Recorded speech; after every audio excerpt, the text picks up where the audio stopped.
Então temos um circuito elétrico em que se deseja determinar a força eletromotriz, aqui chamada de epsilon, de um gerador. Chamemos esse ponto de potencial elétrico A. Logo, o potencial elétrico nesse ponto também será A. A DDP entre esses dois pontos é zero. Trata-se de um fio ideal, resistência nula.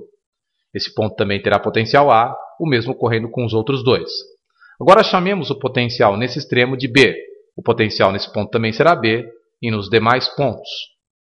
Ok, observamos então que o resistor de 3 ohms e o resistor de 6 ohms estão ligados em paralelo entre si.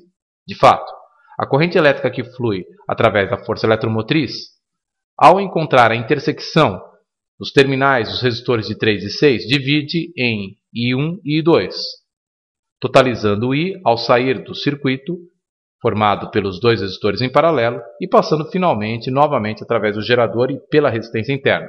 Observe que a corrente elétrica flui do polo positivo para o polo negativo nos resistores. Muito bem, qual é a principal propriedade da associação em paralelo? A principal propriedade é o fato de que a DDP nos terminais dos elementos em paralelo são iguais.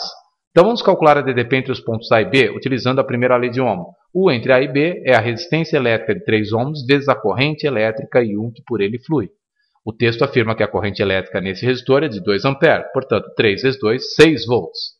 A DDP, então, nos terminais do resistor de 6 ohms também será 6 volts, o que nos permite calcular a intensidade da corrente I2. Observe, 6 volts é igual a R, que é 6, vezes I2. I2 igual a 1 ampere. Logo, pelo princípio da conservação da carga elétrica, temos que a soma das correntes I1 e I2 que deixam esse nódo do circuito no ponto A, que é a intersecção desses três terminais do circuito, é igual à corrente elétrica que lá chega. Ora, I então será igual a 2, que é a corrente elétrica I1, mais 1, que é a corrente elétrica I2, totalizando 3 ampere. Essa é a corrente elétrica total, que flui através dos terminais BA do gerador elétrico. Muito bem, agora observe.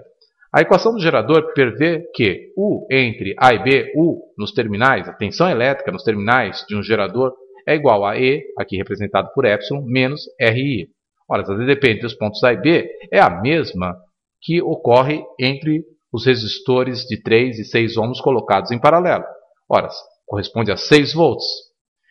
Epsilon, não sabemos, é a força eletromotriz, resistência interna suposta igual a 8. Corrente que flui pelo gerador nos terminais AB, 3 ampere. Logo, epsilon é igual a 6 mais 24, 30 volts. Alternativa correta, alternativa C.